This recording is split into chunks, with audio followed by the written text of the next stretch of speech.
예, 오늘 말씀은 로마서 8장입니다. 로마서 8장 1절에서 4절입니다.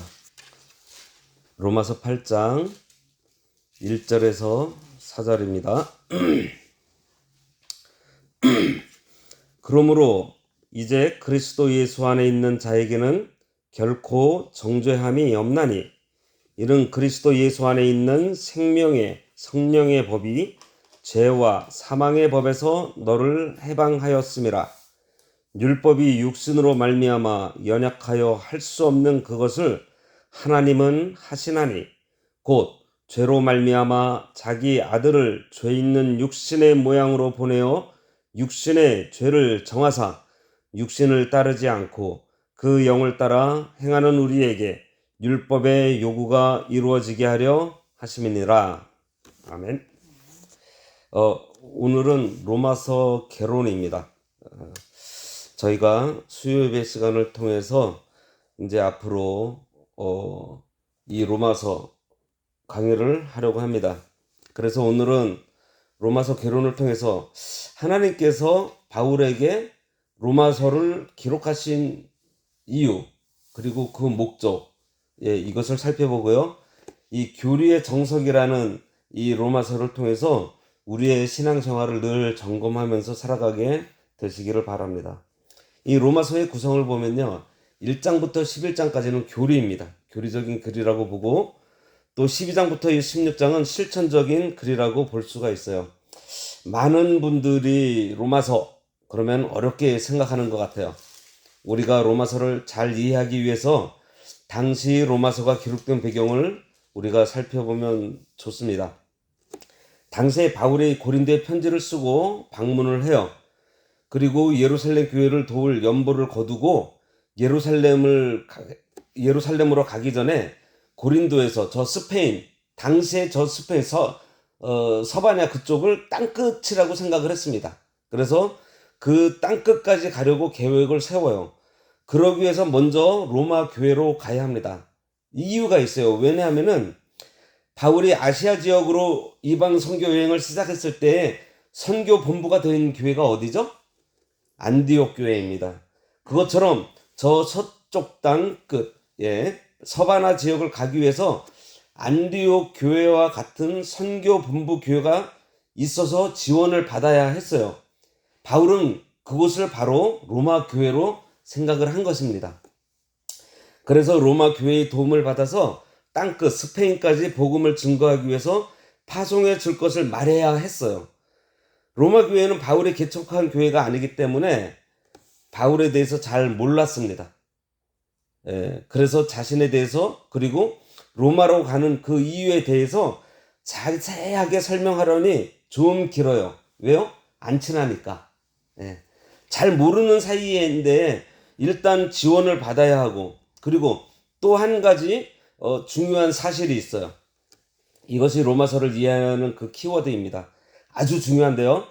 당시에 바울이 초대교회 교인들에게 대단한 사람으로 인정받았지만은 반면에 아주 위험한 사람으로 또 인식되기도 했어요. 바울이 그러니까 양극을 바울을 대하는 사람들이 굉장히 바울에 대해서 위대하게 생각하는 사람이 있는 반면에 아주 위험한 사람으로 여기는 두 부류의 사람들이 있었습니다. 그것은 바로 유대인들 때문이에요. 유대교의 핵심이 뭐죠? 율법이에요. 그들은 자기들이 선민들이라는 것, 그리고 자기들이 하나님께 받은 그 율법을 가지고 있다는 것, 거기에 대한 우월감이 있었어요. 그리고 또 자기들은 당시에 그 헬레니즘 그 문화 자체가 굉장히 퇴폐적이고 타락하고 또 그러한 생활들을 많이 했기 때문에 자기들은 도덕적으로 우월한 사람이라는 것을 또 가지고 있었어요.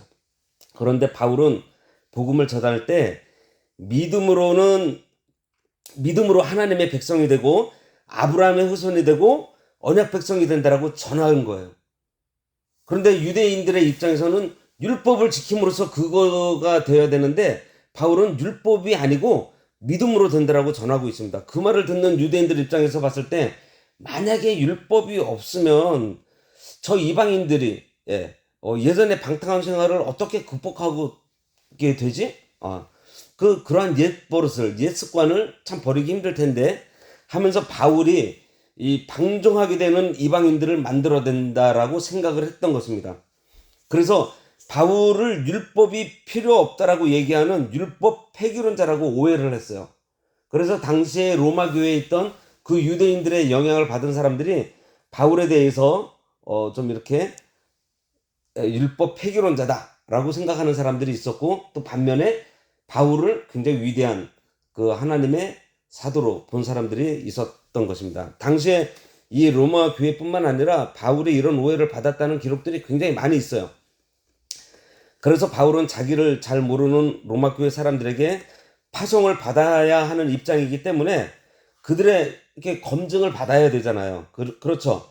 그래서 그들에게 자기는 율법 폐기론자가 아니라는 것을 설명하고 자기가 전하는 복음, 특별히 모든 사람을 위한 복음을 소개하기 위해서 로마서를 써서 보낸 것입니다.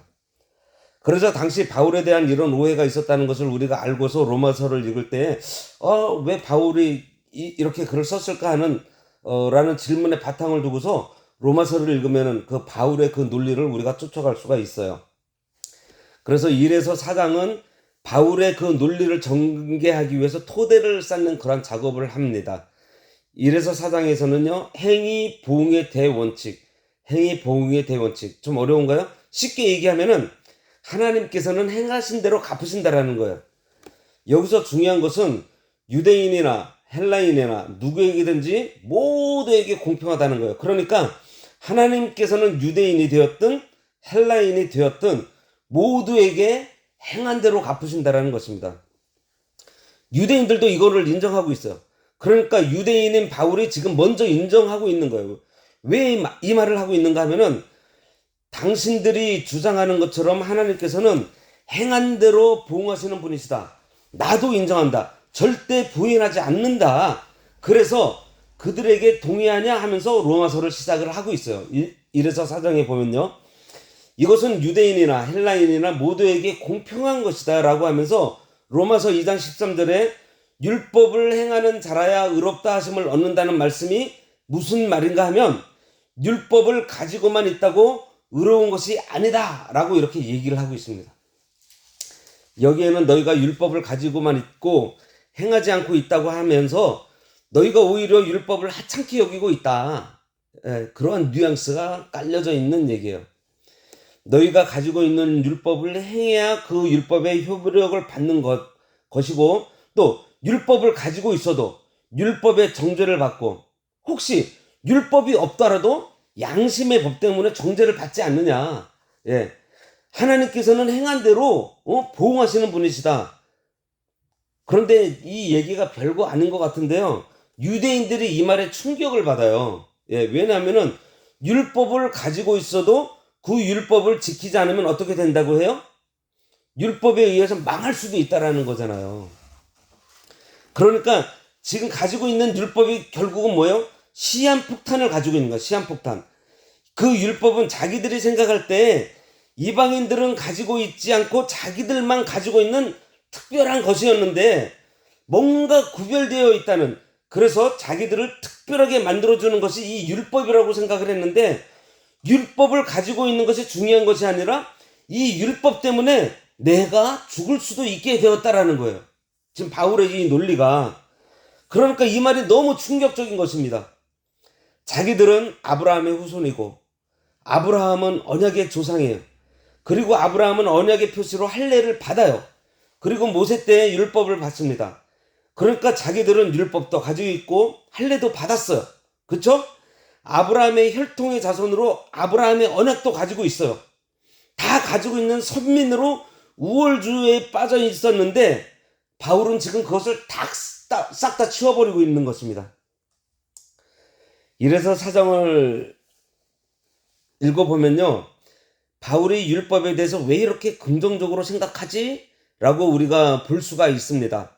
그런데 그 이면에는요, 이 바울이 얘기하고자 하는 논리를 봐야 돼요. 바울은 지금 유대인들이 우월하다고 여기고 있는 것들을 하나 둘씩 싹 지워버리고 있는 거예요. 너희들은 이방인과 다를 것이 하나도 없다. 너희들의 타고난 영적 자산이 있다고 생각하는데 그거 아무것도 아니야. 그러면서 다 지워버리고 있는 것이 로마서 1에서 4장까지의 이야기예요. 그럼 율법이 뭐죠? 우리가 이 질문을 한번 던져봐야 돼요. 하나님께서 율법을 왜 주셨죠? 율법이 대체 뭔가? 바울은 여기에서 시간을 따져요. 자, 어떻게 따지는가 하면은 바울이 얘기하면 너희들의 언약의 조상 아브라함의 혈통적 자손이라고 얘기하는데 그럼 좋다. 아브라함이 너희의 언약의 조상이 맞아. 그럼 하나님께서 아브라함에게 언제 의롭다고 하셨냐? 하나님께서 아브라함한테 언제 의롭다고 했죠? 예. 그 시점이 할례를 받고 난 다음에 의롭다고 했냐? 아니면 할례 받기 전에 의롭다고 했냐? 예, 맞습니다. 할례 받기 전에. 아브라함은 할례 받기 전에 믿음으로 하나님으로부터 의롭다함을 받았어요. 바로 그 의롭다는 그 표징으로 할례를 받은 거예요. 그러니까 뭐가 먼저요? 믿음이 먼저고 그 다음이 할례예요. 그리고 율법은 아브라함 이후 몇백 년이 지나서 출애굽한 다음에 시내산에서 모세를 통해서 이스라엘에게 주셨습니다. 그러니 믿음이 먼저고 그 다음에 뭐가 있었어요? 할례가 있었어요. 그 다음에 율법이 있기 때문에 근본적으로 이 율법은 뭐예요? 믿음의 법이라는 거예요. 믿음의 법. 처음부터 끝까지 뭐로 구원받아요? 믿음으로 구원받는 것이잖아요. 믿음으로. 구약은 율법을 행함으로 구원받고 신약은 믿음으로 구원받는 그런 얘기가 아니에요. 구약은요, 오실 예수 그리스도를 믿어 구원받는 얘기고요. 신약 백성은 오신 그리스도를 믿어서 구원을 받는 거예요. 구약이나 신약이나 예수 그리스도를 믿음으로 구원받는 그러한 얘기입니다. 처음부터 하나님께서는 믿음의 법으로 구원을 받게 하셨어요. 그러면은 이 율법이 하는 역할이 뭘까요? 구원받으라고 준 것이 아니고 죄를 깨닫게 해주는 역할을 하고 있습니다. 갈라디아에서 보면요, 율법으로 살릴 수 없다라고 기록되어 있어요. 율법은 법으로 정죄하는 역할을 할 뿐이라고 되어 있습니다. 우리가 이스라엘 역사, 이 율법의 역사에서 우리가 배운 게 뭐죠? 우리에게 소망이 없다라는 것을 배웠습니다. 그래서 그 율법이 우리를 어디로 데리고 가요? 결론적으로 이 율법은 우리로 죄를 깨닫게 해서 나의 무능함, 우리 스스로 의롭게 되지 못한다라는 것을 깨닫게 해서 예수 그리스도께로 인도하는 역할을 뭐가 해요? 바로 이 율법이 하는 거예요. 결국 율법은 그리스도를 가리키고 있는 것입니다. 그래서 율법은 우리로 더욱 하나님을 의지하게 하고요, 이 죄인인 것을 깨닫게 하고 성막을 주셔서 또 그곳에서 하나님을 찾고 만나게 하고, 그래서 은혜 없이는 살 수 없다는 것을 알게 하고, 은혜를 받아서 하나님의 능력을 받아 살아가는 하나님의 백성이 되게 하는 것, 이게 율법이에요. 그래서 그 율법은 우리를 누구에게로? 예수께로 데려갑니다. 그런데요, 율법이 우리를 예수님께로 데려가는데 거기에 뭐가 있느냐 하면은 바로 이 바울 신학의 정수가 나오고 있어요. 뭐냐면은 그것이 뭔가 하면은 오늘 본문입니다. 오늘 본문. 성령이에요, 성령. 오늘 본문에 보면 그리스도 안에 생명과 성령의 법이 죄와 사망의 법에서 너희를 해방했다, 이렇게 말합니다. 생명과 성령의 법이 있어요. 그런데요, 로마서 이 7장에 보면 바울이 이렇게 얘기합니다. 오호라, 나는 공고한 자로다. 누가 나를 건져주랴. 그러면서 자기 스스로는 도저히 살 수 없는 그런 인간의 그 무능력함, 인간의 그 한계를 느끼는 바울의 모습이 나와요. 7장에서요. 7장에서 바울이 이렇게 얘기하다가 8장에서 생명의 성령의 법에 대한 얘기가 나오고 있는 거예요. 그러면서 이 성령의 법이 우리의 죽을 몸도 살리고 우리가 하나님의 자녀인 것도 증거하고 탄식하며 중보하시면서 지금도 우리를 돕고 있다라는 거예요. 그러면서 중요한 것이 뭔가 하면요, 우리 다 같이 한번 읽어보겠습니다. 8장 4절 시작. 육신을 따르지 않고 그 영을 따라 행하는 우리에게 율법의 요구가 이루어지게 하려 하심이니라. 예. 율법의 요구가 무엇을 통해 이루어진다고요? 성령을 통해서 이루어지는 거예요. 그러면 바울이 율법 폐기론자인가요? 아니죠. 예, 아니에요. 바울의 주장은 확실하게 율법을 성취하게 만드는 것이 그러니까 율법을 성취하게 만드는 것이 율법이 아니고 뭐요? 성령. 예. 그래서 율법을 끌어안고 가지고 있는 것이 중요한 것이 아니고 율법이 가리키고 있는 예수님께로 나아가면 예수님께서 우리에게 성령을 부어주시고 율법이 가리키고 있는 그 요구를 성령의 능력을 통해서 이루어지게 하신다라는 거예요. 그러면은 그 율법이 요구하는 내용이 무엇일까요? 구약에서는 구약에서 그 율법에서 준 뭐 정결법, 뭐 부정한 음식 먹지 않는 거, 뭐뭐 하지 말라, 또 뭐뭐 하라고 하는 것을 지금도 뭐 지키라고 율법을 주신 걸까요? 아니요. 예. 그 율법을 신약 시대에 사는 우리가 문자적으로 지켜야 되나요? 아니에요. 중요한 것은요, 그리스도 안에서 우리가 새롭게 창조되었다라는 거예요. 그래서 5장부터 6장을 보면요, 그리스도와 함께라는 말이 굉장히 많이 나옵니다. 그리스도와 함께. 우리는 그리스도와 연합된 새로운 존재, 죄 사함을 받아서 하나님과 새로운 관계를 맺게 된 존재. 그래서 새로운 삶을 살게 된 자들이 바로 우리들이에요. 로마서 6장 15절에요. 우리가 은혜 아래 있으니 어떻게 죄를 지을 것인가? 그럴 수 없다. 다시는 죄의 종이 될 수 없다. 그러한 말씀을 하고 있습니다. 그러면서 율법의 요구가 무엇인지 그것을 12장부터 15장에서 밝히고 있는데요. 이 얘기를 하기 위해서 늘 하는 것이 무엇인가 하면요, 사랑이에요. 사랑. 화평의 일을 하라. 덕 세우는 일에 힘을 써라. 사랑하는 자는 율법을 다 이룬 것이다. 로마서는 이렇게 말을 하고 있습니다. 이것을 보니 율법이 요구하고 율법을 완성하는 것이 바로 사랑이라는 거예요. 예수님께서도 바리새인들이 예수님을 테스트하려고 제일 큰 계명이 뭐라고 했을 때 뭐라 그러셨어요? 주 너의 하나님을 사랑하고 내 이웃을 내 몸과 같이 사랑하라. 이게 첫째 되는 계명이라고 예수님께서도 말씀하셨습니다. 율법을 자기 힘으로 지키는 것이 아닌 내 안에 계신 성령님께서 행하시면 이 율법의 요구를 이룬다라니까요. 내가 하는 것이 아니라 성령님께서 그 율법의 요구를 우리들을 통해서 이루어 나가신다라는 거예요. 성도가 육신을 따라 살 때는요, 율법의 요구를 이루지 못해요. 이 육체의 욕심만 추구했지만 성령을 따라서 살면은 육체의 욕심은 다 떨어져 나갑니다. 갈라디아서 5장 16절에 뭐라고 되어 있어요? 성령을 따라 행하라. 그리하면 육체의 욕심을 이루지 아니할 것이다. 이렇게 얘기하고 있습니다.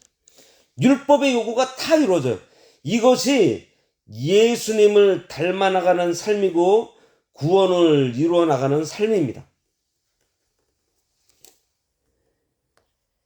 우리가 율법의 조문, 그 내용들을 잘 몰라도요, 우리 안에 성령이 계시고 또 우리가 그 성령의 인도를 받으면은 성령님께서 다 이루어 주셔요. 그 얘기를 하고 있는 것이 바로 로마서예요. 자, 바울 신학의 핵심이 뭐라고요? 바울 신학의 핵심, 성령입니다. 성령께서 우리에게 믿음을 주셔서 그리스도와 연합하게 하시고 성령께서 그리스도와 연합한 우리에게 능력을 주셔서 사랑하게 만드시는 거예요. 예수님께서 원수도 사랑하라고 했는데 우리들 대화하면서 그런 얘기들 많이 하죠. 어떻게 원수를 사랑해? 안 될 것 같아. 참 힘든 일이야. 그 원수도 사랑했으면 좋겠어. 참 이러한 대화 저도 많이 해봤습니다. 그런데요, 내가 하려고 그러니까 안 되는 것입니다. 근데 우리가 이 성령님께서 우리가 그래서 야고보서에 나오는 행함이 없는 믿음은 죽은 믿음이라는 게 무엇인가 하면은 믿음이 진짜 믿음이 우리에게 들어오면요 행하게 된다라는 것입니다. 행하게 된다는. 그것은 뭐냐면은 내가 이 믿음의 중생한 영이 육체의 소욕보다도 성령의 역사를 성령의 감동하심을 더 따른다라는 거예요. 성령님께서 이끄시는 그 힘에 맡겨버리는 거예요. 그런데 그러지 못하고 아직까지 내가 가지고 있는 그 육체의 소욕에 그 욕심을 따라서 내가 살다 보니 힘든 것입니다. 안 되는 거예요. 바울은 결코 율법 폐기론자가 아니에요. 어느 누구보다 율법에 대해서 진심이었고요.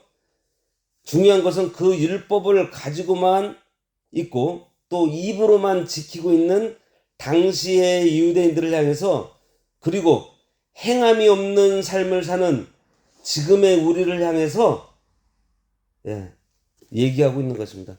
우리 스스로 율법의 요구를 이룰 수 없기 때문에 예수 그리스도를 믿음으로 우리에게 임하신 그 성령의 도우심으로 우리가 율법의 요구를 다 이룰 수 있다는 것을 말해주고 있는 책이 바로 이 로마서예요.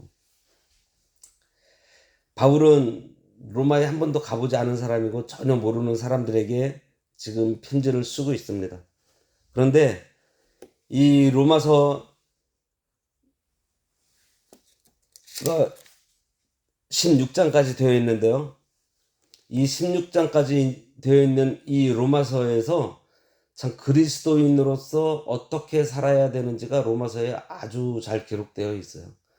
그 많은 분들이 로마서가 힘들다라고 하는 것은 뭐냐면은 이거를 성령의 역사, 성령님을 배제하고서 로마서를 읽기 때문입니다.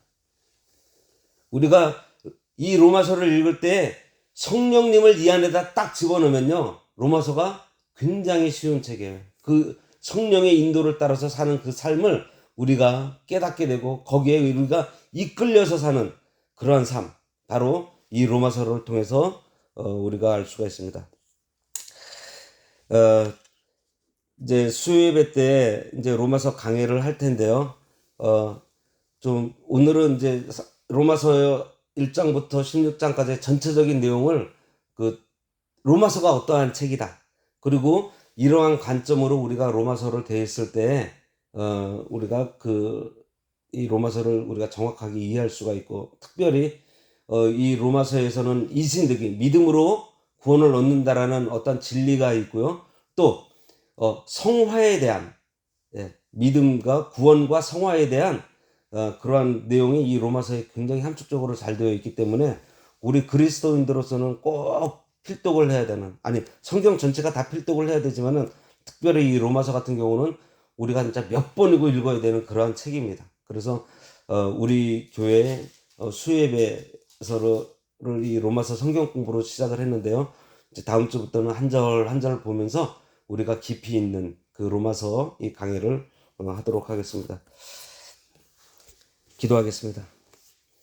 하나님 아버지, 하나님께서 저희들에게 주신 이 말씀을 우리가 마음속으로만, 아니 이 머리로만 간직하고 있고 순종하지 못하고 입술로만 얘기하며 내가 순종한 것 같이 살고 있는 저희들에게 너희들 성령의 능력을 힘입어서 살아갈 때에 이 말씀을 온전히 순종할 수 있고 성령의 법, 이 사랑의 법을 우리가 하나님께서 요구하시는 그 율법을 요구하는 그 모든 것들을 우리가 이룰 수 있다는 것을 이 로마서를 통해 배우고자 합니다. 우리가 지식적으로만 배우는 것이 아니라 하나님의 말씀을 통해서, 특별히 이 로마서를 통해서 저희들에게 알려주시고 깨우쳐 주실 때 성령님께서 도와주시고 저희들 온전히 그 성령의 능력에 이끌려서 살아가는 삶 살아갈 수 있도록 주님께서 붙들어 주시고 도와주시옵소서. 예수님의 이름으로 기도드리옵나이다. 아멘. 아멘.